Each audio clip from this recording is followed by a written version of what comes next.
Boa tarde. Você concorda que o dia 21 de abril seja feriado? Você conhece a história de Tiradentes?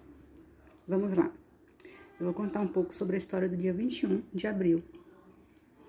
Por que o dia 21 de abril é feriado? Porque comemora o dia 21 de abril, que é o dia de Tiradentes. A data remete ao dia da morte do mineiro Joaquim José da Silva Xavier, o que ocorreu em 21 de abril de 1792. Joaquim José foi um dos líderes da Inconfidência Mineira. Era conhecido pelo apelido Tiradentes e foi tido por muitos como um herói nacional. Tiradentes nasceu na capital de Minas Gerais, e a capitania, em 12 de novembro de 1746, na época do período colonial do Brasil. Entre as muitas profissões que exerceu, estava de dentista amador. Por isso, recebeu o apelido de Tiradentes. Como ninguém sabe, todo mundo fala Tiradentes, tira dente. Porque ele era dentista, pelo qual se tornou conhecido. Foi, porém, na carreira militar que Tiradentes fixou-se como profissional. Ele fez parte da Cavalaria de Dragões Reais de Minas, no posto de alferes, uma patente abaixo da de tenente. Os dragões eram uma companhia militar formada por portugueses e brasileiros, que estava submetida à autoridade da coroa lusitana e atuava na colônia. O posto militar de Tiradentes lhe permitiu ter algumas posses, como terras e escravos, e transitar entre as principais lideranças políticas e intelectuais da capitania de Minas, à época insatisfeitas com a arbitrariedade da coroa portuguesa. O ponto mais discutido com relação a essa arbitrariedade era a questão da cobrança de impostos sobre o outro extraído em Minas. A coroa, os minérios, tinham de repassar o chamado quinto, isto é, cerca de 20% do que era produzido. A partir da década de 1760, a produção aurífera regrediu na capitania de Minas, mas o quinto continuou sendo cobrado na mesma proporção. Dada a escassez de ouro, a cobrança do quinto não mais satisfazia as necessidades dos lusitanos. Como solução a esse problema, a corte portuguesa autorizou os governadores da capitania de Minas a cobrarem a derrama, uma forma de imposto que compensava o déficit do quinto. Não havendo cumprimento do saldo do quinto, cobrava-se o restante deficitário com tributos sobre outras posses que os minérios tivessem. Quaisquer bens estavam sujeitos à imposição da derrama.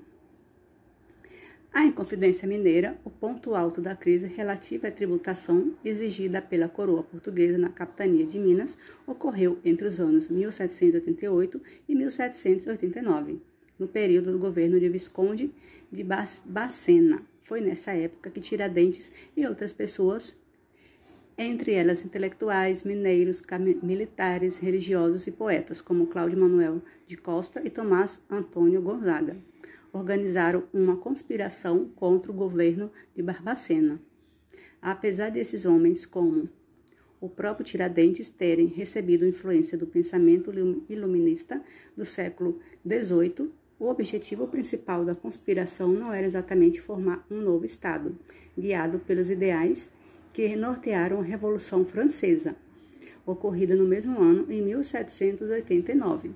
O objetivo principal era livrar-se da pressão econômica lusitana, encarnada na pessoa dos governadores da capitania. Essa conspiração ficou conhecida como Inconfidência Mineira. Tiradentes foi considerado o mais radical entre os inconfidentes, tendo inclusive elaborado um plano para matar o governador Visconde de Barbacena.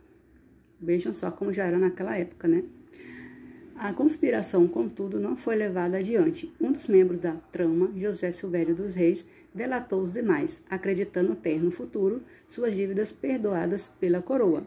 A delação fez com que Visconde de Barbacena desmantelasse toda a conspiração e prendesse todos os envolvidos. A maior parte dos inconfidentes não assumiu a culpa para evitar penas mais duras. Os poetas Tomás Antônio Gonzaga e Cláudio Manuel de Costa, por exemplo, foram degradados, exilados forçadamente para a África. O único que reconheceu ser conspirador e assumiu a responsabilidade por toda a trama foi Tiradentes.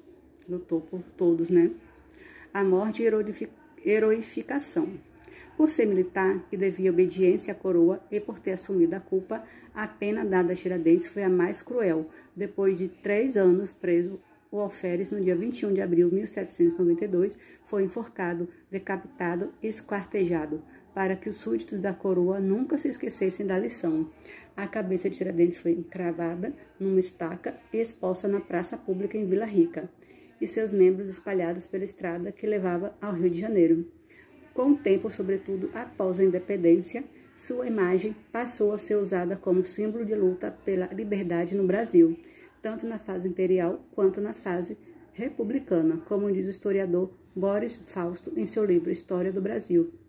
Existia uma base real para isso. Há indícios de que o grande espetáculo montado pela coroa portuguesa para intimidar a população da colônia causou efeito oposto, mantendo viva a memória do acontecimento e a simpatia pelos inconfidentes. A atitude de Tiradentes, assumindo toda a responsabilidade pela conspiração a partir de certo momento do processo e o sacrifício final, facilitaram a mitificação de sua figura. Logo após a proclamação da República, o 21 de abril passou a ser feriado, e Tiradentes foi cada vez mais retratado com traços semelhantes às imagens mais divulgadas de Cristo. Assim se tornou um dos poucos heróis nacionais cultuado como Marte, não só pela direita e pela esquerda, como pelo povo da rua. O 21 de abril tornou-se feriado nacional em 9 de dezembro de 1965. Isso foi feito pelo presidente Marechal Castelo Branco, por meio da Lei nº 4.897. Tal lei também instituiu o título de patrono da nação brasileira, a Tiradentes. Pois então, essa é a importância, né, da data marcada pelo 21 de abril, Tiradentes. Foi muito difícil e atualmente não tem sido fácil também, né? Continua sendo uma luta, né? Essa questão do capitalismo, da economia brasileira. Deixou marcas esse período e estamos passando por um período também, né? De algumas conquistas, algumas dificuldades, mas as histórias sempre marcam o futuro, deixaram marcas do passado e que tem retratado agora também no presente. É isso.